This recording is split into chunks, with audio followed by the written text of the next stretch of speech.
Assalamualaikum warahmatullahi wabarakatuh. Saya Erika Vicky Hidayat dengan nomor NIM 211F10177. Di sini saya akan mempresentasikan hasil lesson saya tentang masalah sosial. Nah, teman-teman pasti tahu kan permasalahan sosial. Permasalahan sosial secara umum. Di sini saya akan jabarkan sedikit tentang permasalahan sosial. Permasalahan sosial itu merupakan kondisi yang tidak diinginkan, tetapi tetap terjadi di dalam masyarakat karena dapat mengganggu ketentraman, kesejahteraan, sehingga diperlukan adanya tindakan-tindakan khusus atau tindakan-tindakan seperti hasil kayak seperti musyawarah untuk mencapaikan tujuan bersama dan memperbaiki masalah tersebut. Nah, permasalahan sosial ini kenapa sih dianggap yang negatif? Karena ini berlawanan dengan hukum, yang dimana hukum selalu benar, dan permasalahan sosial ini dianggap negatif karena sifatnya dapat merusak individu atau suatu kelompok tertentu. Permasalahan sosial ini tidak mungkin ada tanpa adanya data-data dari masyarakat. Baik, setelah tadi tentang pengertian masalah sosial, di sini saya akan menjabarkan faktor-faktor tentang terjadinya masalah sosial tersebut. Pertama, perkembangan masyarakat. Nah, perkembangan masyarakat ini banyak dijumpai di mana-mana, terutama di Indonesia.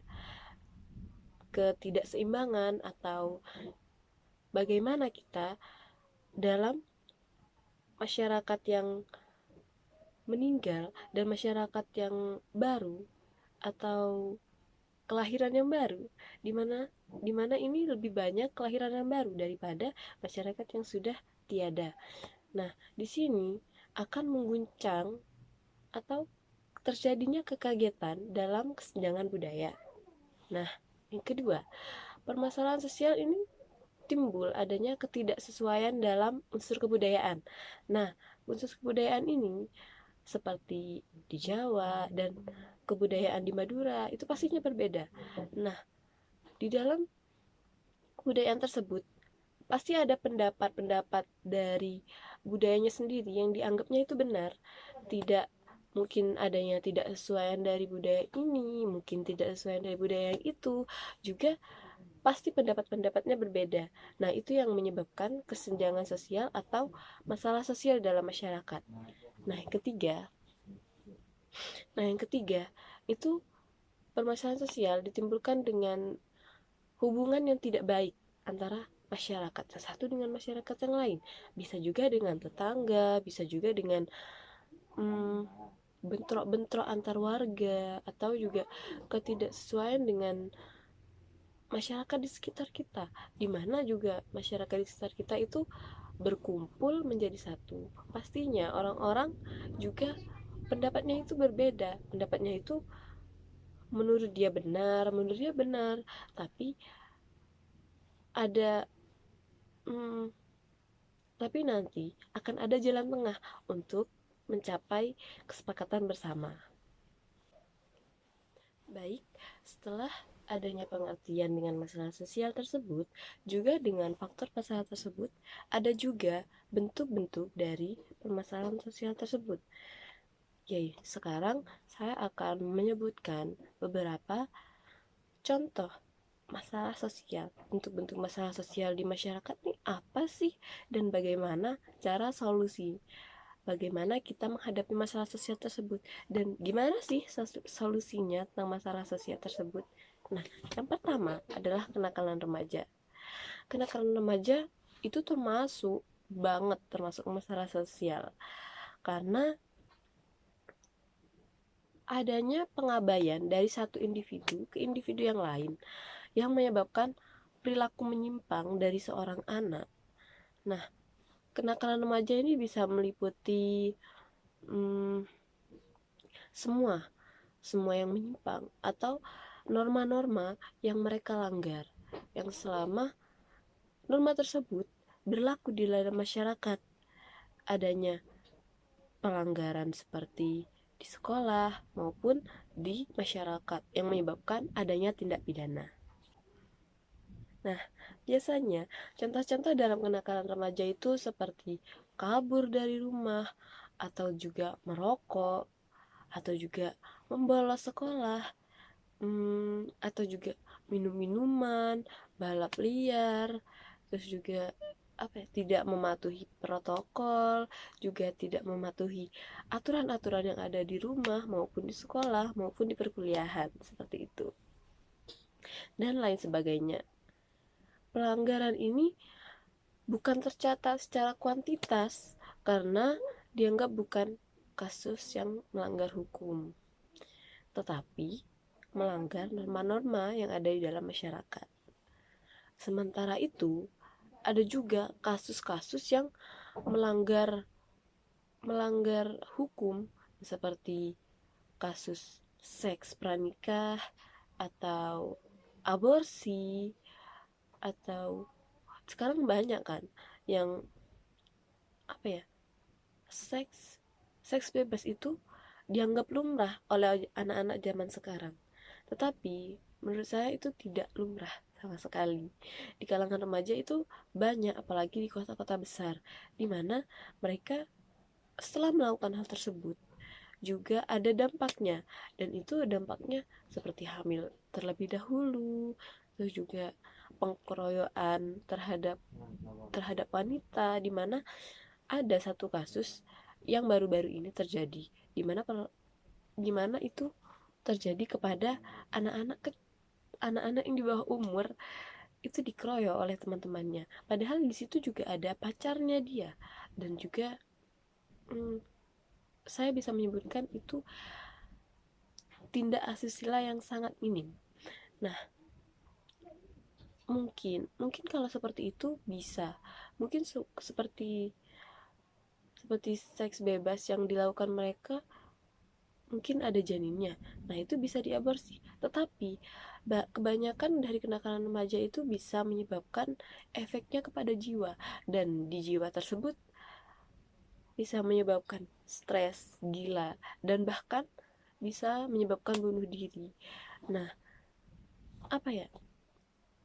mengapa remaja-remaja tersebut tidak memikirkan akibatnya terlebih dahulu daripada senang-senangnya saja, seperti itu. Bagi kasus tersebut pasti ada faktor-faktornya.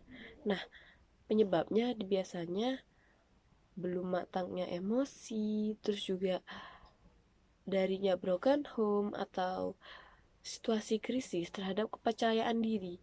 Dia tidak percaya kepada dirinya sendiri dan mengikuti orang lain, mengikuti gaya-gaya dari orang lain, mengikuti gaya-gaya dari barat. Nah, itu yang menyebabkan kenakalan remaja. Kenakalan remaja ini bisa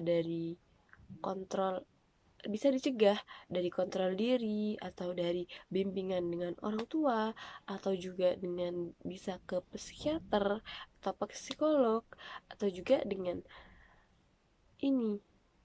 guru. Nah, di sini kenakalan remaja ini guru sangat penting. Guru di mana yang memberi contoh kepada mahasiswa atau kepada siswa-siswanya untuk berperilaku baik dan tidak melakukan hal yang seperti itu. Ada kan di sini guru-guru yang melecehkan siswanya sendiri. Nah, tentu siswanya tersebut akan mencontoh guru tersebut. Nah, guru-guru seperti itu yang tidak boleh dijadikan guru dan tidak boleh kita tiru tindakannya tersebut. Sebagai mahasiswa, saya tidak memaklumi adanya kenakalan remaja, meskipun rokok atau tidak menggunakan tata tertib sekolah, tidak menggunakan tata tertib di perkuliahan, atau kabur dari rumah, atau kabur dari pondok, atau kabur dari kelas, itu sangat tidak wajar. Bukan sangat tidak wajar, itu tidak wajar. Gimana gimana kita akan mendapatkan ilmu kalau kita masih melanggar norma-norma yang berlaku? Nah, dari sana kita dapat mengontrol diri kita, mana yang bisa berperilaku baik, mana yang bisa berperilaku buruk. Dan kita juga bisa, sebenarnya kita bisa mengontrol diri kita, tetapi ada banyak pikiran dan ada banyak pendapat-pendapat atau ajakan-ajakan dari teman-teman kita, atau juga dari yang lebih tua dari kita. Misalnya nih, kita mau ikut mata perkuliahan Bunda Tati. Nah, tapi karena perkuliahan Bunda Tati itu pagi, dan kita juga sekarang sekarang kan bulan puasa.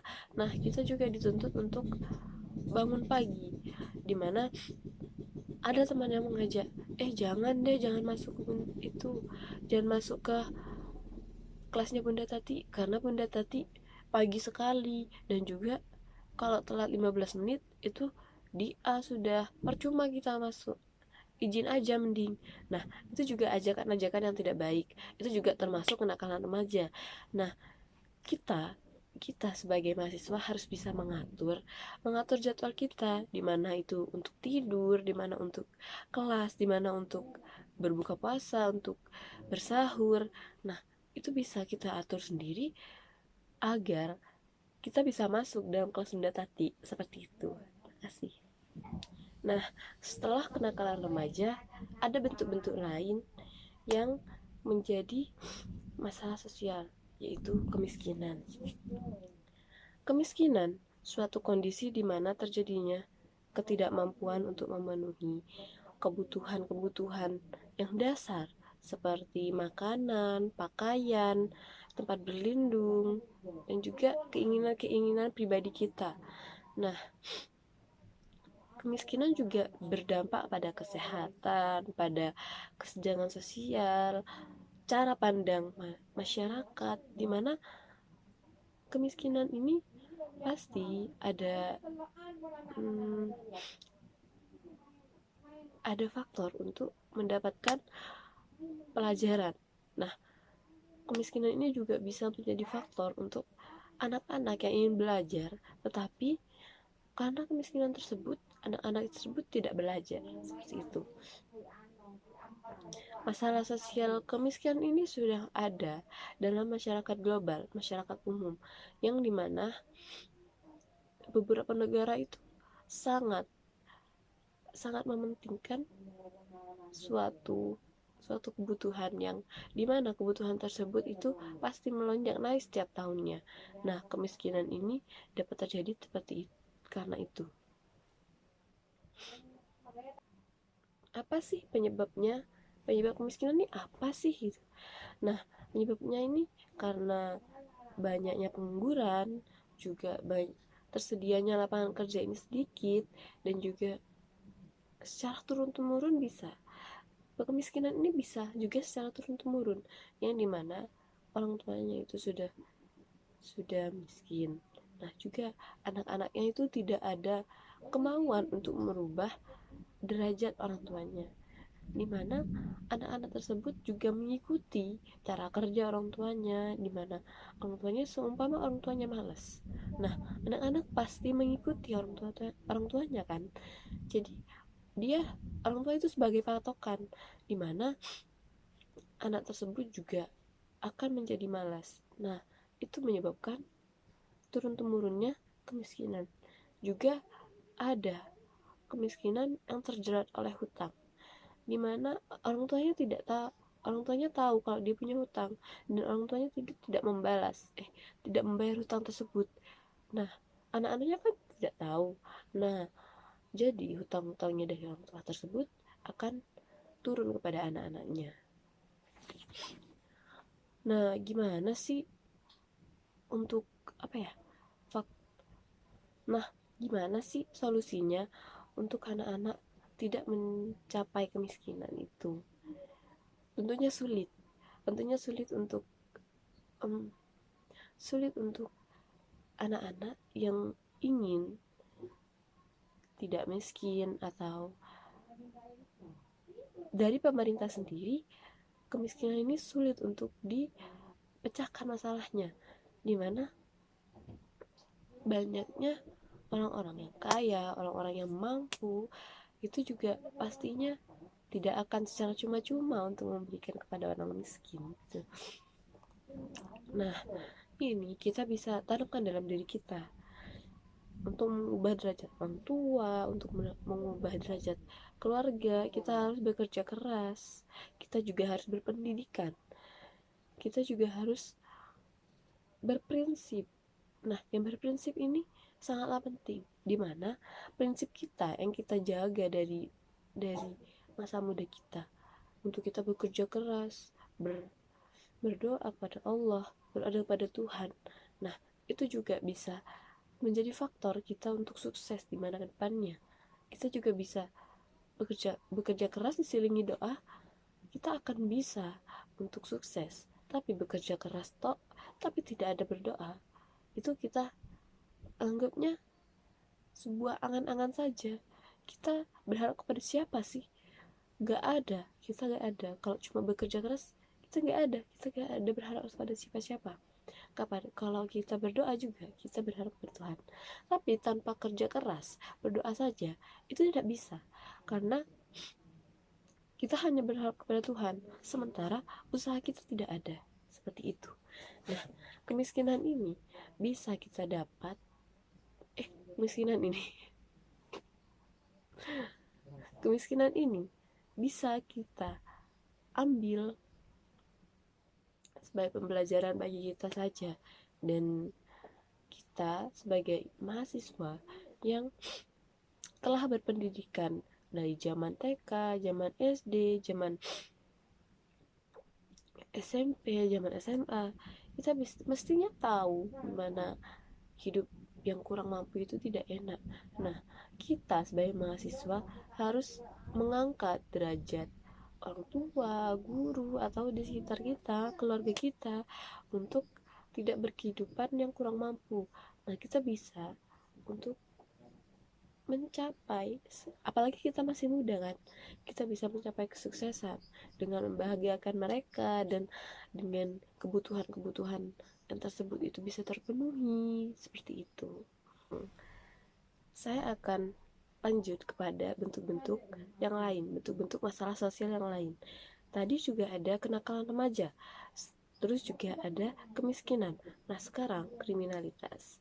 Nah, tahu nggak sih, kriminalitas itu adalah kejahatan, yang dimana bahasa Inggrisnya itu crime. Nah, kejahatan tersebut adalah permasalahan ekonomi. Kunci utamanya itu permasalahan ekonomi.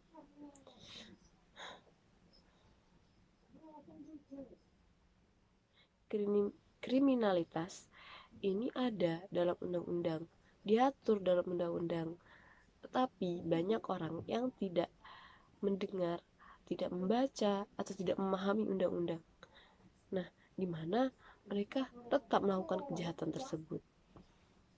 Di Indonesia ini ada contohnya banyak sekali, banyak tindak kriminalitas di Indonesia. Contohnya, mau nggak tahu nggak? Pasti mau tahu. Tapi mungkin di antara kita itu sudah tahu kriminalitas itu kejahatan. Nah, kejahatan tersebut pasti ada contoh-contoh di sekitar kita, di masyarakat kita, seperti adanya pembunuhan karena adanya kecemburuan, adanya kesenjangan sosial, adanya iri kepada masyarakat yang lebih mampu daripada kita. Nah, yang saya tahu ada contoh kasus pembunuhan di mana cewek punya pacar. Nah, pacarnya ini membunuh ceweknya dikarenakan ceweknya ini selingkuh pada pria lain. Yang cowok ini tidak terima karena ceweknya ini berselingkuh dengan pria lain dan menyebabkan ceweknya ini dibunuh. Nah, ini termasuk pembunuhan berencana, yang dimana sudah pembunuhan berencana, sudah korbannya dibunuh, dan polisi juga tahu. Nah, itu pasti ada ada undang-undang yang mengatur, dan itu pastinya akan ditindaklanjuti oleh pihak yang berwenang. Nah, juga ada nih contoh seperti mencuri. Mencuri, kalian tahu kan mencuri itu tidak boleh. Nah, meskipun hanya mencuri pena, meskipun hanya mencuri bolpen, itu tidak boleh, itu termasuk kejahatan. Nah, kejahatan kejahatan di mahasiswa ini pasti banyak kan, entah itu mencuri bolpen, entah itu mencuri benda-benda kecil seperti pensil, tip ek, seperti itu. Mereka bilangnya enggak kok, aku cuma mengamankan, enggak kok, aku tadi minjam, tapi mereka tidak ada niatan untuk mengembalikan benda tersebut. Itu juga termasuk pencurian, dimana itu tindak kejahatan yang misal dikategorikan kecil, tapi kalau orang tersebut sudah mencuri atau membiasakan hal tersebut, mereka gimana ya, nanti oh aku tidak ketahuan nih mencuri ini, nanti dia akan mencuri yang lain, dia akan mencuri seperti uang, juga seperti benda-benda yang besar, motor lah, laptop lah, atau HP, handphone, dompet. Nah, seperti itu. Dia tidak ada untuk mengembalikan benda-benda tersebut gitu loh. Nah, yang ketiga, bisa menjamret. Nah, kalau menjamret ini di mahasiswa mungkin tidak ada, tetapi kalau menjamret di masyarakat umum seperti di pasar, seperti di terminal, seperti di stasiun, itu pastinya banyak. Nah, saya ada kejadian dulu bukan dulu, tapi sudah masa lalu, dimana saya memegang tante saya memegang dompet ditaruh di sakunya, padahal sakunya ini kayak aman gitu loh, aman, dompetnya itu aman, tapi dia dia menawarkan kepada saya, ayo kamu aku traktir, ayo buat beli baju-baju untuk lebaran.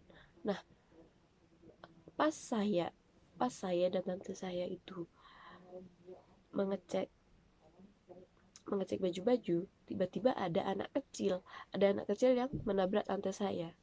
Nah, saya tidak tahu kan, jadi saya hanya, lain kali hati-hati adik, atau adik-adiknya juga bilang maaf bu gitu.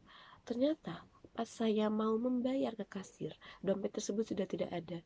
Nah, itu saya tidak menyalahkan adik-adiknya, tetapi kemungkinan adik-adiknya yang menjamret atau orang lain. Tapi sebelum adik-adiknya itu mendorong tante saya, itu dompet ada. Saya juga tidak berusaha untuk suuzon, tetapi di mana kejadian tersebut memicu saya untuk suuzon kepada adik-adik tersebut. Nah, secara saya juga ingin dibelikan ya, tapi tidak jadi. Nah, saya kecewa juga. Adik-adiknya itu saya cari-cari tidak ada. Pintar sekali kan menjamret. Jadi itu juga gimana ya, itu juga masuk kejahatan. Seandainya adik-adik tersebut saya temukan, pasti saya bisa kan menanya, kamu tadi kelihatan ini enggak dek, kamu tadi beneran ngambil nggak dek, kamu ini tadi bisa diselesaikan dengan baik gak dek, ini gitu.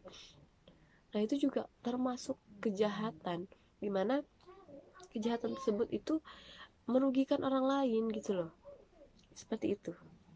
Nah, contohnya kan tadi udah ada pembunuhan, udah ada mencuri, udah ada menjamret. Nah, ini yang keempat adalah cybercrime. Cybercrime ini adalah kriminalitas tapi berbentuk di dunia maya, dimana kita sebagai masyarakat modern pasti tahu dong cybercrime ini apa.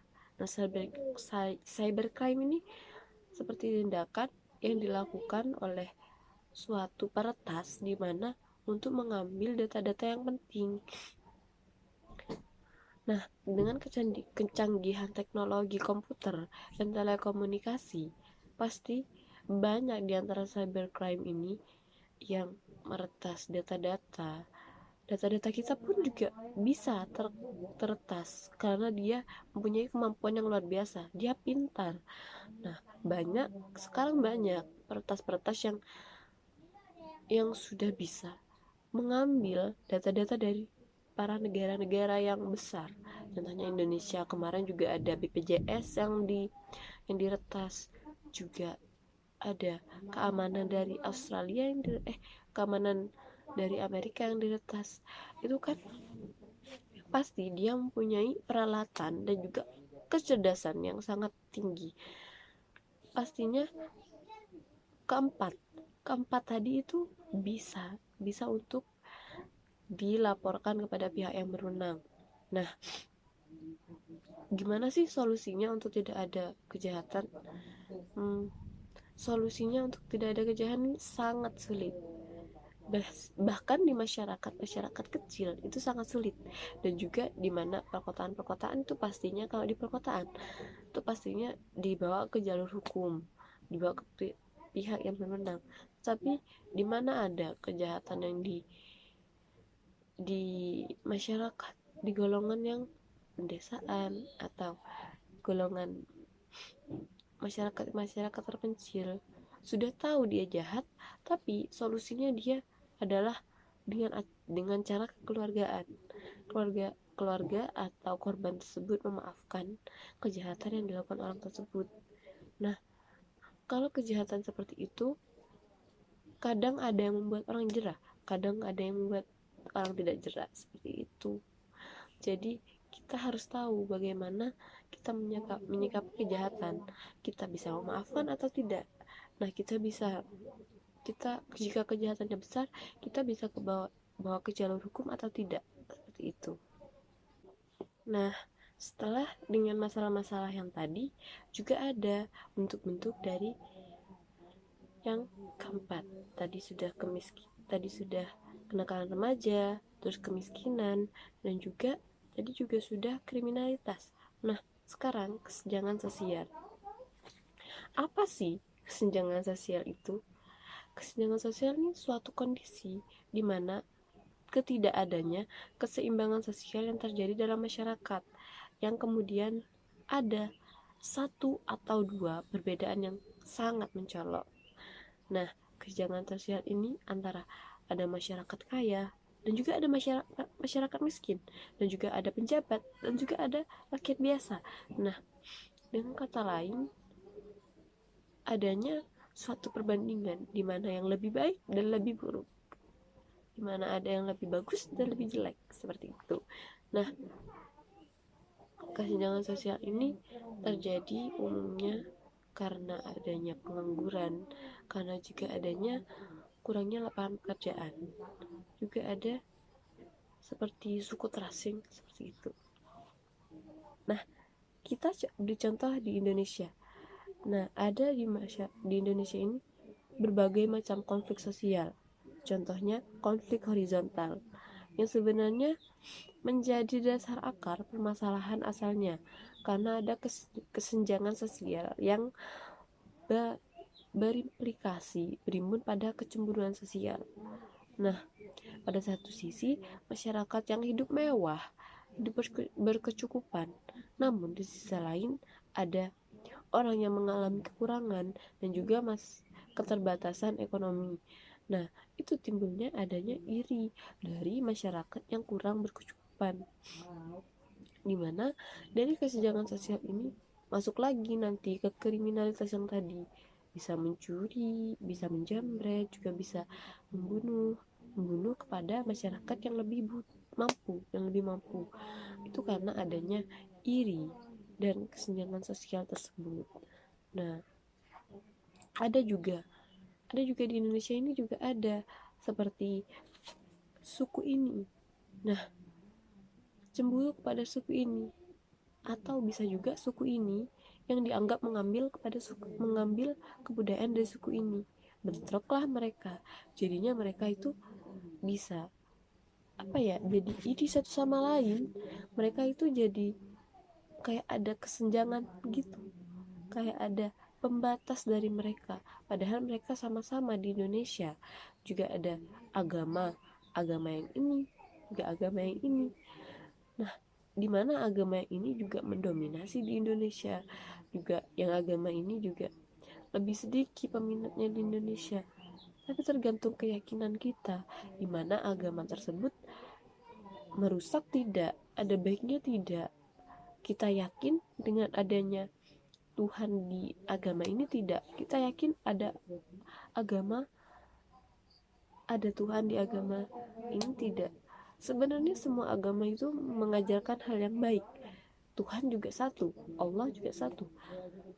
Tapi bagaimana pikiran kita, keyakinan kita, lebih baik ajaran yang ini atau ajaran yang ini? Sebenarnya tidak usah diperdebatkan masalah seperti itu. Masalah seperti itu tuh tidak usah diperdebatkan sebenarnya. Tetapi ada juga agama yang memperdebatkan agamanya sendiri, atau kurangnya toleransi antar manusia yang satu dengan manusia yang lain. Kalau manusia yang satu itu dengan manusia yang lain semisal berbeda agama, itu bukan adanya salah kepada agamanya, tetapi salah terhadap dirinya sendiri, dimana dia tidak bisa mengontrol dirinya, tidak bisa mencegah dirinya berbuat jahat. Nah, ia juga tidak bisa menghargai orang lain. Bukan masalah agama, bukan masalah keyakinan, dia memang jahat dari sananya, itulah. Dan juga ada penduduk asli di Indonesia, penduduk asli yang sudah bermukim di sana beberapa tahun. Tiba-tiba ada penduduk lain yang mengakui bahwa ini loh, ini daerahku, ini budayaku. Nah, pastinya juga ada ada ketidakmauan dari yang penduduk aslinya dong. Nah, kenapa tiba-tiba diambil padahal ini budayaku, bukan budaya Anda? Seperti itu. Pastinya nanti ada bentrok-bentrok, ada kesenjangan-kesenjangan yang dimana itu akan meruntuhkan negara Indonesia. Seperti itu. Contohnya, ada lagi nih contoh. Kayak seumpama nih, saya untuk mendapatkan pekerjaan di satu institusi. Nah, saya tidak punya orang dalam, tetapi teman saya punya orang dalam. Datanglah kita kepada institusi tersebut atau ke perusahaan tersebut, di mana kita sama-sama, saya lebih aktif, dia lebih pasif. Nah, tapi dia punya orang dalam, sementara saya tidak. Nah, pasti orang dalamnya itu kan kepada atasannya atau kepada yang bertugas mencarikan mencarikan orang baru, itu pasti ini nanti ada nama ini nih, ini keluargaku, tolong ya masukkan, atau tolong ya ini dimasukkan juga, ini keluargaku, baik kok anaknya, ini kok anaknya, pintar kok anaknya, seperti itu, cantik kok anaknya, ganteng kok anaknya. Nanti ada hasutan-hasutan seperti itu, yang dimana pasti lebih, meskipun saya lebih aktif dan dia lebih pasif, pasti juga dia yang keterima terlebih dahulu, karena adanya orang dalam dan juga adanya kayak kamu udah jadi temanku, kenapa saudaraku tidak dimasukkan juga, kamu atasanku, pastinya aku nanti bisa membimbing saudaraku, seperti itu. Nanti jadi kita masuk kepada institusi lapangan kerja tersebut bukan karena kemampuan kita, melainkan karena hasutan dari yang atas, seperti itu, atau hasutan dari orang dalam, seperti itu. Tadi sudah dijelaskan kan, adanya bentuk-bentuk, adanya pengertian, adanya faktor-faktor. Nah, ini juga kita mari dijelaskan solusinya, solusi dari semuanya. Solusinya itu juga ada. Satu, bisa mencari akar penyebabnya. Apa sih akar penyebabnya? Gimana sih dia kok bisa kayak gitu? gimana dia tega seperti itu, gimana dia bisa berbuat yang tidak baik gitu. Nah, yang kedua, membuat anak itu aman dan nyaman. Itu pasti anak yang nyaman dan anak yang nyaman itu tidak akan melakukan masalah sosial, meskipun hanya sedikit dia bisa, tapi kemungkinan dia tidak akan melakukannya karena dia tahu dia nyaman, karena dia tahu dia aman, dia tidak akan melakukan hal-hal yang tidak baik. Nah, dia pasti akan mencontoh kegiatan yang baik-baik saja karena dia anak ini bersifat peniru kepada yang lebih tua atau yang lebih dewasa. Nah, yang ketiga, membantu anak. Seperti kita bisa mendekatkan diri kepada anak tersebut. Kamu kenapa sih? Kamu ada masalah apa? Ditanyain. Anak tersebut itu punya kecemasan apa? Karena dia tidak bisa bilang langsung kepada orangnya, dia bisa lewat tulisan, lewat chat, atau dia bisa ngomong langsung secara empat mata. Kita kan bisa membantu dia seperti itu. Kayak bisa juga dengan psikolog. Kalau kita punya uang dan juga kita tidak punya waktu, tapi kita bisa ngasihkan, tapi kayak kita bisa membantu anak kita ke psikolog yang lebih mampu. Nah, itu anak-anak bisa lebih luas dengan masalah-masalah tersebut. Anak-anak bisa lebih kayak berhati-hati kepada masalah-masalah yang akan timbul selanjutnya. Nah, yang keempat, juga bisa mengalihkan anak-anak dengan kegiatan yang lain. Misalnya nih ada anak-anak yang kecanduan narkoba. Kita tahu anak kita kecanduan narkoba. Kita bisa, karena kita ingin anak kita itu menjadi anak yang baik-baik, bukan anak baik-baik dalam artian alim atau diam di rumah saja, tidak. Hanya saja anak baik-baik di sini itu tidak mengonsumsi narkoba dan juga patuh kepada orang tua. Kita bisa cari kegiatan yang dia suka, kayak semisal seumpamanya dia suka membaca Al-Quran. Nah, fasilitas dia, kasih dia guru, kasih dia teman yang sebenarnya bisa terbuka kepada dirinya untuk membaca Al-Quran. Nah, seumpamanya dia juga bisa, hobinya dia nari, kita bisa dengan dia dimasukin ke sanggar atau dia dimasukin ke kru dance atau tradisional, dengan dia bisa berlatih dengan teman-temannya, dia juga bisa dengan pelatih pribadi, atau juga dia bisa, sekarang ada TikTok juga bisa dibuat karya, dia bisa buat karya di TikTok dengan menari, hobinya dia kan menari, jadi dia bisa membuat karya di TikTok atau di YouTube atau di Facebook atau di sekedar di teman-temannya di WA, status WA, itu juga bisa mengalihkan dia dengan kegiatan-kegiatan yang tidak baik seperti itu. Nah, yang kelima, melakukan hal yang membuat anak tenang. Misalnya itu tidak memarahi, tidak memaksa. Itu juga bisa membuat anak tenang. Tenang dalam artian anak-anak bisa dibimbing, karena Anda membimbingnya sesuai dengan apa yang anak itu mau, seperti itu. Nah, kesimpulan dari masalah permasalahan yang tadi itu, masalah sosial pasti bisa diselesaikan asal dengan pemikiran dan emosional yang baik. Jika masih berapi-api, kita tidak akan bisa menyelesaikan permasalahan tersebut kecuali dengan masalah hukum. Nah, kalau kita permasalahan dengan orang lain, kita harus berkepala dingin terlebih dahulu, tenang terlebih dahulu.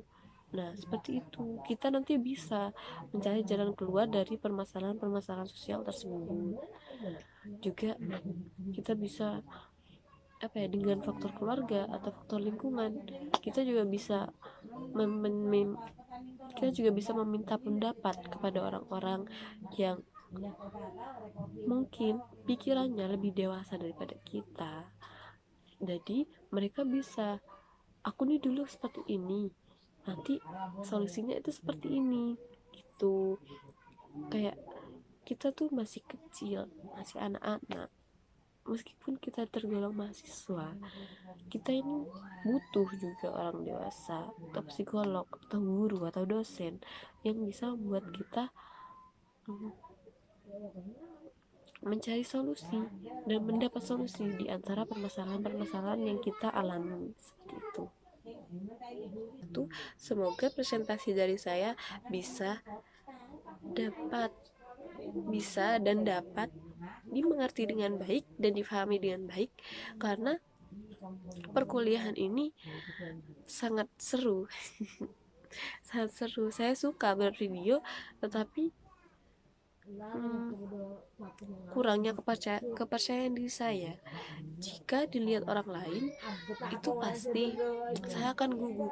Nah, di sini saya melihat membuat video di dalam kamar, tidak ada orang lain, hanya ada HP dan wajah saya sendiri.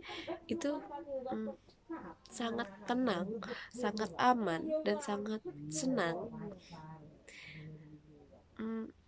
Mungkin kedepannya bisa lebih baik lagi saya dalam mempresentasikan hasil resume saya. Untuk sekarang, karena ini masih yang pertama, saya minta maaf jika ada kesalahan, kekurangan, kesalahan editing, atau kesalahan ucap, dan atau kesalahan menyinggung, atau kurangnya kosakata yang saya gunakan. Saya meminta maaf sebesar-besarnya. Dan juga terima kasih karena sudah menonton presentasi saya dari awal sampai akhir. Sekian dari saya. Wassalamualaikum warahmatullahi wabarakatuh.